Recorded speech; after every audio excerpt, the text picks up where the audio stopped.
안녕하세요. 축구 전문 기자 한준입니다. 파리 생제르맹 입단 이후 이강인 선수에 대한 관심이 한국을 넘어서 전 세계로 퍼지고 있습니다. 이미 저희가 파리 생제르맹에 오피셜했던 이후에 이강인 선수의 유니폼 판매가 파리 생제르맹 공식 메가스토어에서 1위를 차지했다. 심지어 1, 2, 4위 판매량이 모두 이강인 선수의 유니폼이었다라고 말씀을 드린 바가 있는데, 이 인기 사실은 한국의 많은 팬들이 접속하고 또 구매하고 또 그래서 해외 배송권이 늘어나고 그래서 배송이 지연되는 이런 사태들에 대해서 말씀을 드렸는데, 이게 비단 한국 팬들의 관심과 한국 팬들의 신드롬만이 아니었던 것 같습니다. 현재 파리 생제르맹 구단 선수단과 일본 투어를 진행 중인 이강인 선수, 일본 내에서도 이강인 선수에 대한 인기가 대단하다라는 많은 정보들이 나오고 있는데요. 대체 어떻게 된 일인지, 또 이강인 선수 부상 회복 정도는 지금 현재 상황 어떤지, 또한 파리 생제르맹이 지금 프리시즌 일본 투어 경기 계속해서 이기지 못하고 있거든요. 경기력적으로는 어떤 상황이고, 또 음바페 선수의 이적 협상은 어떻게 진행되고 있는지까지 파리의 모든 소식, 최신 상황 총정리해드리겠습니다. 우선 파리 생제르맹이 세레소 오사카에 2대3으로 패배했습니다. 방금 막 경기가 끝났는데요. 호날두가 출전했던 알 나스르전 0대0 무승부. 알 나스르전 같은 경우에는 무엇보다 득점이 없었기 때문에 공격적으로 무기력한 면이 있었는데, 이번 경기 같은 경우에는 그래도 2골을 기록하면서 공격력은 조금 개선이 됐거든요. 문제는 역시 전반적인 경기력이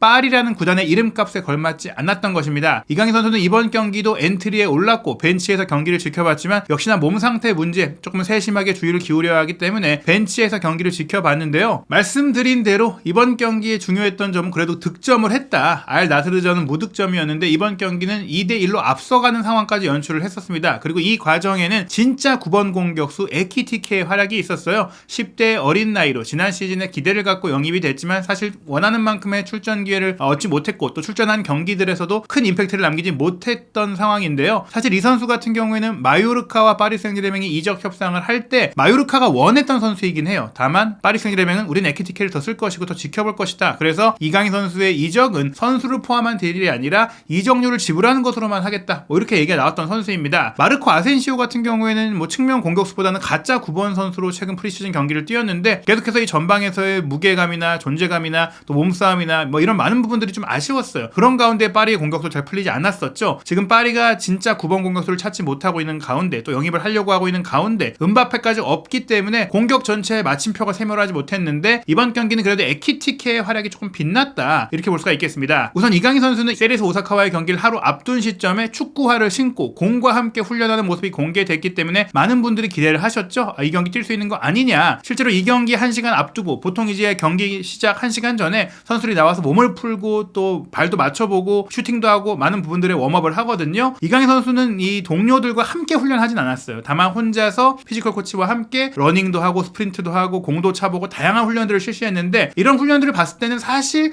경기를 뛰긴 좀 쉽지 않겠다. 다만 최대한 경기에 뛸 수 있을 정도의 몸 상태를, 뛰진 않더라도 뛸 수 있을 만큼의 훈련을 좀 진행하고 있구나, 근육을 체크하고 있구나를 볼 수가 있었고, 중요했던 부분들이 이강인 선수에게 이제 피지컬 코치가 직접 스톱워치를 주더라고요. 본인이 달리고 돌아오는 과정에 이 스톱워치로 시간을 재고 이제 스프린트를 하면서 또 근육의 상태를 보면서 면밀하게 보는 걸 봤을 때 이 정도까지면 이 경기를 뛰기는 어렵겠다라고 생각이 들었습니다. 실제로 이날 경기 엔트리엔 들었지만 교체 출전하진 않았는데요. 선발 명단은 일단 에니케 감독이 4-1-2-3, 4-3-3 포메이션으로 구성을 했어요. 마누엘 우가르테를 이제 포백 앞에 배치했고, 비티냐와 자이레 에메리가 두 명의 메잘라로 출전을 했죠. 특히 자이레 에메리 같은 경우가 이번 프리시즌에 내내 좋은 플레이, 왕성한 플레이, 또 박스투박스 미드필더로서 굉장히 주목을 받고 있고, 공격 라인을 말씀드린 대로 에키티케가 9번 공격수 최전방에 배치됐고, 지난 경기들에서 왼쪽 측면에 배치됐던 가르비 선수가 오른쪽으로 배치됐고, 아센시오가 왼쪽에 배치가 됐습니다. 사실은 좌우 측면에 네이마르도 부상, 이강인 선수도 부상, 또 음바페도 오지 않은 상태이라서 공격진의 좀 무게감이라든지 뎁스가 떨어진 상태거든요. 반면 수비라인 같은 경우에는 퀴르자와 다닐루, 밀란 슈크리니아르, 마르키뉴스도 구성을 했고, 이제 골문을 돈나룸마가 지켰는데, 사실 이제 마르키뉴스, 슈크리니아르, 다닐루까지 센터백이 3명 있다 보니까 조금 비대칭 3백에 가깝게 운영이 됐다, 이렇게도 보실 수가 있을 것 같습니다. 그리고 세레소 오사카 같은 경우에는 낯익은 얼굴이 있죠. 바로 FC 서울에서도 활약을 했던 골키퍼 양한빈 선수가 한국 선수로서 이번 경기 선발 출전을 했고, 또 K리그에서 뛰었던 바 있는 요니치 선수도 센터백으로 출전을 했고, 또 벤치 명단에는 맨유, 도르트문트에서 계속 맹활약을 펼쳤던 일본을 대표하는 선수 카가와 신지가 지금 일본으로 돌아와서 활약을 하고 있는데 후반전에 출전을 하게 됩니다. 셀에서는 4-4-2 포메이션으로 경기를 했는데요. 일단 먼저 초반에 좋은 경기를 펼쳤던 것은 파리 생제르맹이었어요. 전반 17분에 선제골이 나왔는데 아센시오가 자짜 9번으로 뛸 때보다는 그래도 2선 측면에 있을 때 더 나았던 것 같습니다. 왼쪽 측면에서 본인이 공을 갖고 운반했다가 이제 압박에 막혀서 돌아서면서 왼쪽 메잘라로 뛴 하프 스페이스로 침투한 자이레 에메리에게 공을 밀어줬고, 여기서 자이레 에메리가 배후로 들어가는 에키티케를 정확히 포착하고 골키퍼와 센터백 사이에 교묘한 공간으로 크로스를 올렸고요. 에키티케가 빠져 들어가면서 논스톱 슈팅으로 이제 득점을 했어요. 아주 좋은 매끄러운 플레이였고 또 만들어간 플레이였기 때문에 긍정적인 장면이었고, 특히 진짜 9번의 존재감, 힘도 좋고 타이밍도 좋고 결정력도 좋은 이런 모습들이 파리의 공격을 좀 살렸다, 이렇게 볼 수가 있겠습니다. 다만 곧바로 파리가 동점골을 내주면서 수비적으로는 문제를 드러냈는데요. 아무래도 이제 두 명의 센터백 다닐로와 슈크리니아르가 처음 합을 맞춰보는, 거의 뭐 사실 슈크리니아르가 처음 입단을 해서 많은 시간을 함께하지 못했기 때문에 좀 호흡 불일치가 있었는데, 양한빈 선수의 골킥이 기점이었어요. 양한빈 선수가 과감하게 공격 라인으로 그대로 찔러 넣은 이제 골킥을 다닐로와 슈크리니아르가 처리하려다가 다닐로의 헤더가 이제 실패로 돌아가면서 뒤로 빠졌고, 이 빠진 공도 슈크리니아르가 당황하면서 빠뜨리다 보니까 세레소의 크룩스 선수가 이어받아서 그대로 골문까지 치고 들어가서 수비수들이 따라와 봤지만 이제 돈나루마를 앞에 둔 상태에서 침착하게 구석으로 슈팅을 하면서 1대1이 됐습니다. 사실 세레소가 만들어갔던 플레이라기보다는 파리의 실책으로 인한 플레이이긴 했지만, 그래도 이제 골킥으로부터 이어졌던 이런 장면들은 파리의 높은 라인, 배후 공간을 주의해야 한다는 점들을 좀 상기시키는 오답노트이기도 했는데요. 그리고 나서 다시 이제 좋은 장면을 파리가 만들었어요. 이번에도 에키티케를 통해서였는데 30분에 이번에는 오른쪽에서 비티냐가 찔러준 스루 패스를 에키티케가 이어받아서 골키퍼 양한빈 선수를 마주하자마자 주저없이 칩샷을 연결했고, 이 칩샷이 골라인을 통과하면서 득점이 됐지만, 보시다시피 조금 명확하게 조금 논란이 되기 어려울 정도로 확실하게 오프사이드 위치에서 패스를 받은 것이 확인이 됐기 때문에 이 장면은 무효가 됐습니다. 전반전은 1대1로 끝났는데요. 사실은 파리 생제르맹이 78%의 볼 점유율로 경기 내내 공을 쥐고 있었어요. 하지만 파리가 경기를 압도했다라는 느낌은 들지가 않았는데, 그 이유는 슈팅 숫자가 7대5로 거의 비등비등했고요. 파리가 7개로 전체 슈팅이 많긴 했지만 오히려 유효 슈팅은 3대2로 세레소가 더 앞설 정도로 효율적인 경기를 했다. 보여드린 장면 외에도 파리의 공격은 조금은 답답하고 뭔가 슈팅까지 잘 연결되지 못했고 유효한 장면으로 이어지지 못했는데, 세레소는 한 번 올라갈 때마다 그런 장면들을 만들었고, 역습뿐 아니라 전방 압박을 통해서 파리의 진영에서 플레이를 하는 면들까지도 눈에 띌 정도로 플레이가 좋았습니다. 이러한 가운데 오히려 하프타임에 대대적인 선수 교체를 한 팀은 세레소 오사카였어요. 11명 전원을 교체했고 카가와 신지를 투입을 했고, 그 외 측면에도 왕성하게 움직일 수 있는 아라이라든지 다양한 주전급 선수들을 이제 투입을 해서 모든 선수들에게 또 기회를 줬는데요. 파리 같은 경우에는 왼쪽 풀백인 퀴르자와를 빼고 은하가 선수를 유망주로서 투입을 했고, 또 측면 공격수로 아센시오를 빼고 솔레르를 투입하면서 가르비가 왼쪽으로 이동하고 또 솔레르가 오른쪽으로 이동해서 배치가 됐습니다. 이 솔레르 선수가 사실은 중앙 미드필드를 주 포지션으로 두지만 지금 측면 공격 자원이 부족하기 때문에 일본 투어 두 경기 모두 측면 공격수로 배치가 되고 있는 상황이었는데요. 일단은 파리 입장에서는 후반전 시작과 함께 이 비티냐 선수의 멋진 플레이, 특히 에키티케와의 2대1 패스, 진짜 9번의 스크린 플레이, 포스트 플레이를 통해 만든 골이 나왔다는 점은 긍정적이었어요. 지금 보시면 비티냐가 수비 한 명을 제치고 두 명의 수비 사이로 빠져 들어가면서 에키티케가 나와서 공을 받아주니까 이걸 또 2대1 패스로 연결하면서, 특히 에키티케가 비티냐의 그 침투 움직임을 정확하게 봤어요. 주고 들어갈 때 에키티케가 본인이 슈팅 욕심을 낸 게 아니라 그 결대로 백힐 패스를 연결했고, 이 패스를 비티냐가 받아서 골키퍼와 1대1 기회에서 툭 차서 구석으로 밀어넣는 감각적인 마무리를 통해서 2대1로 앞서갔어요. 이 장면만 보더라도 이제 파리가 이 경기는 쉽게 가져가겠구나라는 생각이 들었는데, 64분에 또 한 번 대대적인 선수 교체를 통해 루이스 에니케 감독이 선수들을 점검을 하게 됩니다. 물론 이 교체로 인해 경기력이 떨어졌다고 말하기에는 오히려 좀 주전급 선수들이 나왔다고 할 수 있어요. 일단 우가르테가 이번 경기도 그렇게 눈에 띄는 활약을 하지 못한 가운데 리카 에르난데스가 들어와서 수비 라인이 조금 더 이제 정상적으로 가동이 됐고요. 중앙 지역에는 다닐루가 빠지고 파비안 루이스가 들어오면서 미드필드 숫자를 좀 늘리는 형태가 됐고, 비티냐가 빠지고 베라티가 들어왔고, 자이레 메리가 빠지고 은두르, 그리고 에키티케가 빠지고 르미나가 들어오면서 사실은 이제 진짜 9번 선수가 없는 형태의 경기를 하게 됐는데, 이런 부분들이 어떻게 보면은 파리의 공격을 좀 무디게 만들었을 수도 있다. 에키티케가 빠진 이후에는 그렇게 좋은 장면들이 없었거든요. 물론 교체 직후 66분에 파비안 루이스의 스루 패스를 받은 솔레르가 오른쪽에서 중앙 지역으로 침투해 들어가면서 이 패스를 잘 받았고, 골키퍼와 1대1 기회까지 맞이했지만 이 슈팅이 허무하게 허공으로 날아갔습니다. 사실 이런 기회는 파리에서 뛸 선수가 놓쳐서는 안 될 정도로 좋은 기회인데 좀 아쉬운 장면, 결국에는 솔레르가 파리에서 이 측면 공격수로 배치되기에는 좀 약하다, 이런 것들을 좀 보여준 장면이라고 할 수 있겠는데요. 이 기회를 놓치자마자 파리가 실점을 하고 맙니다. 와타나베가 전방 압박을 통해서 이제 파리의 후방 빌드업 과정에서 이제 공을 빼앗아냈고요. 빼앗아내자마자 바로 이제 문전 중앙으로 침투해 있던 소타에게 연결했고, 소타 선수가 골문 구석으로 공격으로 날카로운 슈팅을 연결하면서 2대2 동점이 됐어요. 그 뒤에도 세레소가 오히려 압박도 잘하고 경기를 잘 운영을 했는데 80분에도 왼쪽 측면에서 아라이 선수가 달려들면서 은두루를 압박해서 공을 빼냈고, 그 다음에도 중앙 2선에 배치되어 있던 또 침투에 있던 카가와 신지에게 패스를 냈고, 카가와 신지가 또 기가 막힌 오른발 가마차기 슈팅으로 득점을 해서 세레소 오사카가 3대2로 앞서 나갔고 이대로 경기가 마무리가 됐습니다. 이날 경기력만 보면, 사실 개인적인 기술적인 면만 보면 솔레르보다 카가와 신지가 더 낫다라는 모습이 나올 정도로 무기력했던 파리의 모습이라고 할 수 있겠는데요. 전체 경기 기록을 보더라도 전반전과 마찬가지로 후반전에도 파리는 효율성이 부족했어요. 볼 점유율은 71대 29, 물론 후반전에 세레소의 볼 점유율이 조금 더 올라갔다고 하더라도 여전히 파리가 많이 공을 소유하고 있었으나 슈팅 숫자의 간극은 더 줄어들었습니다. 파리가 전체 슈팅 17회를 했는데 세레소 오사카가 13회, 그러니까 점유율 대비 슈팅 숫자는 세레소가 훨씬 많았고요. 유효 슈팅은 오히려 파리가 5개, 세레소 오사카가 10개일 정도로 세레소 오사카가 2배 이상 슈팅을 더 많이 한 것이죠. 슈팅 블로킹도 파리 선수들이 4개나 해야 했을 정도로 이 세레소의 역공과 이 개겐 프레싱, 전방 지역에서의 턴오버를 이끌어낸 그런 공격들이 더 매서웠기 때문에 파리는 지금 정비를 했고 영입을 했던 수비 라인에 대해서도 신뢰를 하지 못하는 상황, 또 공격 라인에 대해서도 지금 무기력한 상황들이 나오고 있다 보니 전반적인 이 리빌딩에 대한 물음표가 붙고 있습니다. 한편 이강인 선수 전반전에는 웃으면서 즐겁게 경기를 지켜봤고 본인의 옆자리에 네이마르가 앉진 않았었거든요. 근데 옆자리에 앉은 네이마르 선수와 이야기도 나누고 농담도 하고 재밌는 모습들을 많이 연출했어요. 지난 사실 알 나스르와의 경기 때도 많은 선수들과 정말 농담도 하고 장난도 치는 이강인 선수의 모습이 화제가 됐었고, 이 경기 전반전이 끝나고 이제 그 라커룸으로 들어갈 때에도 사실 이강인 선수는 아주 밝은 모습으로 들어왔었거든요. 다만 네이마르 선수 이날 축구화도 신고 경기를 뛸 것 같은 모습을 보였지만 결국 뛰지는 못했고, 특히 후반전에 팀의 경기력이 너무나 안 좋자 계속해서 골을 내줄 때마다 네이마르 선수를 잡아줬는데 웃고 즐기던 파리 선수들의 모습이 더 이상 아니었어요. 조금은 경기력이 안 좋고 이제 패색이 짙어지자 어두워지는 모습이 있었는데요. 일단은 프리시즌 신선 경기이기 때문에 결과에 큰 의미를 둘 필요는 없지만 훈련을 통해서 조금 더 가다듬을 점이 많고, 특히 이제 공격 라인에 분명히 영입이 필요하다는 것을 느꼈던 경기였습니다. 한편 일본 현지에서는 파리 생제르맹의 오피셜 메가스토어가 경기마다 이제 개설이 되고 있고, 또 실제로 일본에도 개설이 되면서 일본 마케팅에도 굉장히 힘을 쓰고 있는데, 일본 투어 기간 가장 많은 유니폼이 팔리는 게 어떤 선수의 유니폼이냐라는 이제 취재가 됐어요. 이 프랑스의 유력 매체인 RMC 스포르의 파브리스 호킨스 기자가 현지 취재를 하면서 보도한 내용인데, 이강인 선수의 유니폼이 가장 많이 팔렸다, 그 다음이 네이마르였다라고 얘기를 했습니다. 네이마르가 사실 일본에서 굉장히 인기가 많은 선수고 세계적인 슈퍼스타인데 그 네이마르보다 이강인 선수 유니폼이 더 많이 팔렸다는 것은 대단한 사건인 것이죠. 실제로 현장 분위기라든지 다양한 그 취재 상황들을 봤을 때 이강인과 네이마르가 함께 가장 인기가 많은 선수였다고 했는데, 물론 많은 일본의 파리 팬들이 이미 네이마르의 이름이 새겨진 유니폼을 갖고 있으니 새로 입단한 이강인 선수 유니폼을 샀을 수도 있어요. 하지만 또 다른 측면에서는 매년 바뀌는 새로운 디자인의 유니폼을 또 좋아하는 선수의 이름으로 새겨서 소장하는 것이 축구 매니아들, 또 팬들의 그런 보통 행동 패턴이라고도 볼 수 있거든요. 그런 와중에도 네이마르 선수의 유니폼보다 이강인 선수의 유니폼이 더 많이 팔렸다는 것은 일본 팬들조차도 이강인 선수에 대해서 굉장히 기대하고 있고, 또 이강인 선수에 대한 인기가 크다라는 것을 또 보여주는 대목인 것 같습니다. 게다가 이 파리 생제르맹이 이제 오사카에서 세레소 오사카와 경기를 하면서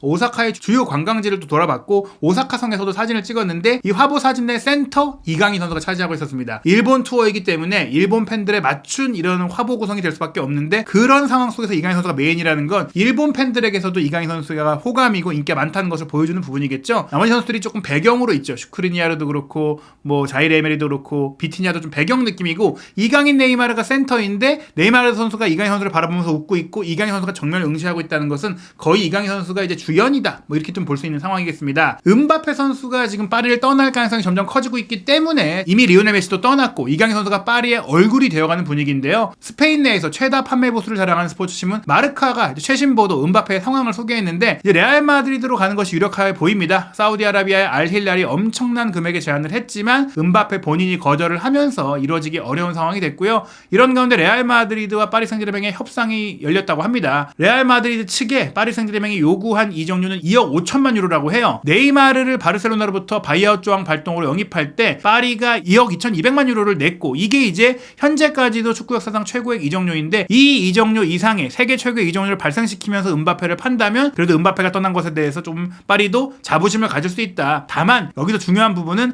레알 마드리드는 이 금액을 깎으려고 하는데, 깎으려고 하는 것이 2억 2,500만이나 2억 3천만 정도, 어떻게 보면 이제 파리가 원하는 네이마르 이상의 이적료를 기록해주는 것까지는 좋지만 최소한으로만 지급하고 싶다, 이런 입장이라고 합니다. 이 협상을 음바페의 어머니가 이제 대리인이다 보니까 파이자 라마리가 하고 있고, 또 그 외에 이 정보들도 음바페의 어머니가 이제 레알 쪽에 전달하면서 가교 역할을 하고 있다라고 하는데요. 문제는 여기 이면에 진실이 있어요. 파리 생제르맹이 생제르맹이 2억 5천만이든 2억 3천만이든 이적료를 받는다고 하더라도 전액을 다 갖는 게 아니다. 음바페는 지금 8월 1일이 되면 남는 것만으로도 파리로부터 엄청난 로얄티 보너스를 받게 되고 그냥 남을 경우 1년 동안 엄청난 연봉을 받을 수도 있기 때문에 본인이 지금 원치 않게 FA가 아닌 상태로 레알 마드리드로 가게 되면 이 돈도 못 받게 되고 내년 여름에 레알 마드리드의 FA 선수로 계약하면서 받을 수 있는 계약금도 못 받게 되니까 너희들이 레알로부터 받는 이적료의 일부를 나에게 달라. 이걸 분담해서 가져간다. 이런 그 협상이 이루어지고 있다고 합니다. 사실 허울뿐인 영광을 파리가 얻을 수밖에 없고 실리는 음바페가 다 챙겨가는 상황이라고 볼 수 있겠는데 과연 음바페 선수가 올 여름에 레알 마드리드로 향하게 될지 결국 남아서 이강인 선수와 함께 뛰게 될지에 대한 상황은 조금 더 정보들을 살펴봐야 될 것 같습니다. 이강인 선수가 세레스 오사카와의 경기까지도 명단에는 있었지만 뛰지 못했는데요. 과연 언제쯤 부상 복귀전을 치를 수 있을지 전망해 보자면요. 일단 8월 1일 화요일에 일본 투어의 마지막 경기로 인테르와의 맞대결이 있는데 인테르 사실 이 팀도 굉장히 만만치 않은 전력을 갖고 있는 팀이다 보니까 이강인 선수가 출전하더라도 좀 무리할 가능성이 있잖아요. 지금은 무리를 해서는 안 되는 상황이다 보니 개인적으로는 이 경기를 좀 거르고 8월 3일 목요일 한국에 와서 한국 팬들과 만나는 경기 전북 현대와의 경기에 조금은 출전 시간을 갖지 않을까 생각이 됩니다. 물론 그 전까지 몸 상태가 더 좋아진다면 인테르전에 후반전에 나오고 뭐 전북전에 선발로 나오는 그런 상황도 될 수 있을 텐데 일단은 이 사이에 훈련 경과를 지켜봐야 정확히 알 수 있을 것 같고요. 그리고 2023-2024 시즌 프랑스 리그앙의 초반 경기 개막전 경기 일정이 확정이 됐습니다. 파리 생제르맹이 로리앙과 홈에서 개막전을 치르게 되는데요. 한국 시간으로 8월 13일 새벽 4시에 킥오프하게 됩니다. 이후 이어지는 경기 일정들도 확정이 되는 대로 한준TV에서 소개해드리도록 하고요. 또 말씀드린 대로 이강인 선수의 부상 상황 어떻게 또 회복이 되고 있는지 또 음바페 선수의 이적 상황 최신 소식이 나오는 대로 빠르게 전해드리도록 하겠습니다.